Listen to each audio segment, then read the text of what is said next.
नालासोपारा पूर्वेतील दत्तनगर परिसरात भरधाव इको कारने 2 महिलांना धडक दिल्याची घटना घडली आहे। या प्रकरणात अल्पवयीन मुलाला वाहन चालवण्यासाठी दिल्याचा आरोप असून कार मालक आणि मूळ चालकाविरोधातही गुन्हा दाखल करण्यात आलाय। मात्र अपघातानंतर गुन्हा दाखल करण्यास झालेल्या कथित विलंबामुळे मृत महिलेच्या नातेवाईकांनी पोलिसांच्या भूमिकेवर प्रश्नचिन्ह उपस्थित केले आहे। नालासोपारा पूर्वेतील दत्तनगर भागातील मुख्य रस्त्यावर बुधवारी सायंकाळी 4:30 ते 5च्या सुमारास हा अपघात झाला।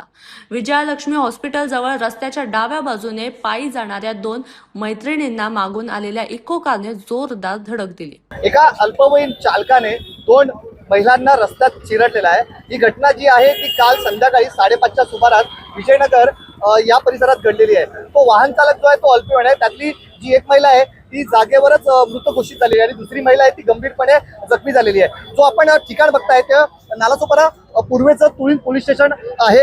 ही घटना जरी कालची असली तरी इकडेला जो जमलेला जमाव आहे कुठेतरी पोलिसांवर आरोप करण्यात येतोय की काल झालेला जो घडलेला घटना आणि गुन्हा दाखल व्हायला इतका वेळ का झाला, हा आक्रोश जो आहे तो जनतेचा आहे। कुठेतरी एका महिलेने जीव गमावलेला आहे। नेमकं आपण पाहत असाल जेव्हा एखादा ड्रिंक अँड ड्राइव्ह किंवा हिट अँड रनची ज्यावेळेस घटना समोर येतात त्यावेळेस कायद्यामध्ये त्याला अटक केली जाते, पुरावे दिले जातात आणि मात्र कुठे ना कुठेतरी त्याला एखाद्या वेळेस जामीन दिली जाते। पण कुठेतरी जी मयत झालेली महिला आहे तिच्या परिवारांचं काय, तिच्या पाठीची 2 मुलं आहेत त्यांचं जे भविष्य आहे त्या भविष्याचं काय, कुठेतरी पोलिसांनी पण आपल्या भूमिकेवर ठाम राहिलं पाहिजे। असे जे आरोपी आहेत जे अशा पद्धतीत जे गुन्हे करतायत यांच्यावर कठोर कारवाई करण्याची मागणी आता नागरिक करत आहेत। कॅमेरामॅन धीरज, मी निलेश महाडिक, नालासोपारा।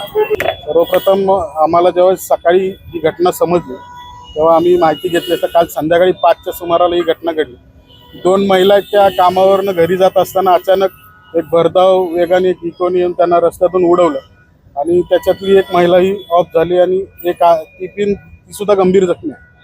मुळात विषय असा आहे की आज वसई विरारमध्ये आपण बघितलं तर ट्रॅफिक प्रशासन आहे ना, यांच्यात कुठलीही कारवाई सध्या रस्त्यावर दिसत नाही। अनधिकृत गाड्या चालतात आहे। आज हा मुलगा आहे तो 16 वर्षाचा आहे। माहिती घेतली आम्हाला समजलं 16 वर्षाचा मुलगा इको गाडी चालवतोय, रील काढतोय मोबाईलमध्ये गाडी चालवताना। त्या गाडीमध्ये बिअरचा बॉक्स आहे। ट्रॅफिक प्रशासन करतंय काय? यांनी खरं तर कारवाई करायला पाहिजे पण त्यांचं कुठंही लक्ष नाही। यांचं फक्त बॅगा भरायचं काम चालू आहे वसई विरारमध्ये। आणि जेव्हा आम्ही इकडे आलो तेव्हा आम्हाला समजलं का त्या फक्त मुलावरती त्यांनी गुन्हा दाखल केला होता। गाडी दाखवत नव्हते, त्याच्या मालकाला बोलवत नव्हते। जेव्हा आम्ही सगळ्यांनी या ठिकाणी जमलो, आमची मनसेची पूर्ण टीम होती, शिवसेनेची काही लोक होती, त्यावेळेस आता त्यांनी मालकावर आणि ते कोण एक 2-3 जणांवरती अन्य गुन्हे दाखल केले। जेव्हा यांच्यावरती प्रेशर आलं तेव्हा गुन्हे दाखल केले आणि बाकी लोकांना अरेस्ट केले। उशीर ऍक्च्युअली कसं तर काय आता पोलीस प्रशासनावरती खरं तर आज आपण वसई विरारमध्ये बघितलं जेव्हा दबाव येईल तेव्हाच ती कारवाई करतात पुढची। म्हणजे पहिला त्यांचा हेतू काय ते आपल्याला समजत नाही की काय त्यांचा गुन्हा दाखल करण्याच्या नंतर ज्या प्रकारे मदत व्हायला पाहिजे तशी प्रशासनाकडनं मदत होत नाही वसई विरार। मला काय वाटतं ही जी गाडी दारू सप्लाय करत होती की काय, नेमकं काय होतं? दारू सप्लाय करत असताना आज म्हणजे वसईच्या आम्ही PI लांगे आहेत, प्रशांत लांगे, त्यांना सातत्याने आम्ही कारवाईसाठी पत्रव्यवहार करतोय की वसई विरारमध्ये गांजाचे गाड्या भरून गांजा जातोय, ड्रग्ज जातोय। आज जर गाडीमध्ये बिअरचे बॉक्स जाते तर आपल्या नाक्यावर पोलीस आहेत, ते काय करतात? ते फक्त 2 व्हीलर अडवतात आणि त्यांच्याकडनं पैसे घ्यायची कामं करतात का? त्यांनी कारवाई करायला पाहिजे ना। आज अशा गाड्यांवर कारवाई नाही, इकडे मॅजिक अनधिकृत चालतात त्याच्यावर कारवाई नाही, परंतु एक रिक्षावाल्यांनी 4 शीट घेतलं तर त्याच्यावर कारवाई। रामचंद्र मिसाळ काय झालंय नेमकं आणि तुम्ही याला कोणाला दोषी म्हणताय? काय तुमची मागणी आहे? ते दाखवतच नाही कोण आरोपी आहेत ते। एक गाडीचा मालक कोण आहे ते पण दाखवत नाही, समोर कोण CCTV कॅमेरे काढले त्याचे फुटेज पण दाखवत नाही, काही दाखवत नाही आम्हाला। आमचं काय बोलणं ऐकूनच घेत नाहीत ती लोक। कोणती लोक आहेत आणि कोणाकडे तुम्ही मागणी करता? पोलिसांच्याकडे आम्ही बोलतोय, ते पोलीस उलटी उत्तर देतात। त्याला कोणाला मुलग्याला आतमध्ये ठेवले त्याला काही कोणता प्रश्न पण विचारत नाही की काय झालंय काय नाही।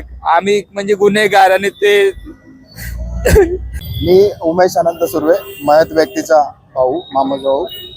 तर मी इथे रात्री पोहोचल्यानंतर मला जेव्हा माझ्या भावानी सांगितलं की असं घटना झाली आहे, तर मी इथे पोहोचल्यानंतर जेव्हा मी पोलिसाच्या समोर त्या मुलाला जो बालक जो आहे त्याला विचारलं की हे तुझं मालक कोण आहे, तर मालकाचं नावही सांगायला तयार नाही, ना पोलिसही नाव सांगायला तयार नाही आहेत।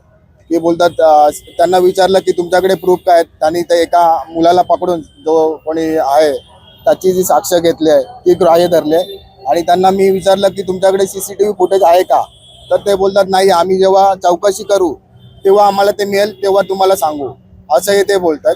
आणि पोलीसही आम्हाला म्हणजे असे अरेरावीचे आणि स्पष्ट भूमिका सांगत नाहीये. म्हणजे सगळं असं म्हणजे तातूर मातूर सगळं असं जे काही गाडीमध्ये नेमकं काय होतं? त्या गाडीमध्ये 3 बिअरचे बॉक्स आहेत. ते त्याचा व्हिडिओ माझ्याकडे आहे मोबाईलमध्ये. आणि तो मुलगाही 16 वर्षाचा आहे असं बोलतात. त्याचे डॉक्युमेंटही आम्हाला दाखवायला तयार नाहीत पोलीस. इवन आम्हाला ते बोलतात की त्याच्या आई वडिलांना विचारलं माहीत आहे का, तर बोलतात त्याच्या पप्पाला पॅरालाइज आहे आणि मम्मी त्याची नाही आहे. जेव्हा आम्ही प्रेशर टाकलं पोलिसांवर, तेव्हा पोलिसांनी त्याच्या पप्पाला बोलवला, तर पप्पा एकदम व्यवस्थित आहे, फिट आहे. पोलीस कुठेतरी हे घटना पोलीस लपवायचा प्रयत्न पोलीस करतायत. हे पोलीस हे जो आरोपी आहे आणि जो गाडीचा मालक आहे त्याला वाचवण्याचा प्रयत्न करत आहेत. दुर्घटना होऊन संध्याकाळची जी दुर्घटना होती त्या घटनेमध्ये एका दुर्दैवी महिलेचा मृत्यू झाला. त्यानंतर दुसऱ्या दिवशी गुन्हा दाखल होतो. संबंधित जे नातेवाईक आहेत त्यांचा कुठेतरी आरोप आहे की गुन्हा दाखल करायला इतका विलंब का झाला, इतका उशीर का झाला, तर कुठेतरी पोलिसांचे आणि ते जो वाहन चालक आहे यांचे कुठेतरी साटेलोटे आहेत का असा प्रश्न उपस्थित केला. मात्र या संबंधित विषयावर आम्ही जे वरिष्ठ पोलीस निरीक्षक आहेत पुणेचे विजय जाधव यांच्याशी प्रतिक्रिया माहिती घेण्याचा प्रयत्न केला. मात्र त्यांनी आम्हाला कॅमेऱ्यासमोर बोलण्यास नकार दिला आणि सांगितलं की वरिष्ठांनी आम्हाला याविषयी कुठलीच माहिती देण्यासाठी नकार दिलेला आहे. या संबंधित विषयावर जे आरोप नातेवाईक करतात का, हे काही खरं आहे का, याचाही तपास आता वरिष्ठ करतील का, हे पाहण्यासारखं ठरणार आहे.